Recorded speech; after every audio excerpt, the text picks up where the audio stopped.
guys, hey, I got a confession. I told one of my most loyal companions the other day that he smelled like a dog.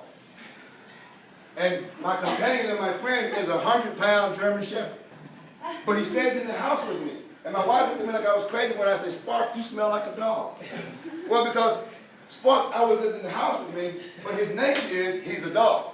So he spends 75% of his time in the house, and the other 25 he goes outside. And guess what Sparks act like when he goes outside? A dog. A dog. Because that's his nature to be a dog. But when he's around me, he acts like he's part of the family. But when he goes outside and does his thing and acts like all the other dogs, he starts smelling like a dog.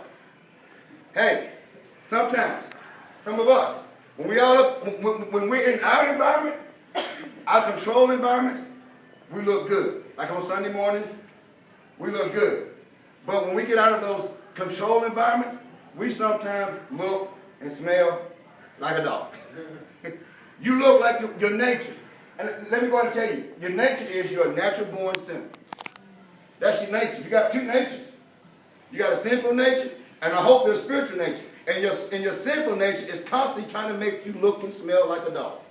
And if you get outside of your realm, you get in an uncontrolled environment, that sinful nature will try to pull you back to your other nature. Be careful. Because when we go to God, God sometimes looks at us and says, you know what, you smell like a dog. You look like the world, you act like the world, but come on in. Come on in. And he cleanses us out, brushes us out, encourages us, and he sends us back out. But you got to go back out because somebody needs to see you. But one thing about Spark that's different from some of us is when I say, Spark, come here, it's time for me to clean you up. You know what Spark does? He comes. I said, Spark, because he wants to come in the house. So I got to clean him up. Come. He comes and sits there. He don't like it, but he gets cleaned up and he comes on in. Sometimes God tells us, come in. We don't want to come. We want to come in the house, but we don't want to get cleaned up. Sometimes we need to sit down, God said, and let God wash us off with his word, through prayer, through confession, meditation. Get cleaned up. Because just like now, if you don't get a bath before you go do what you got to do, if you don't get some spiritual cleansing before you go do what you got to do, you might continue to look and smell like you look right now.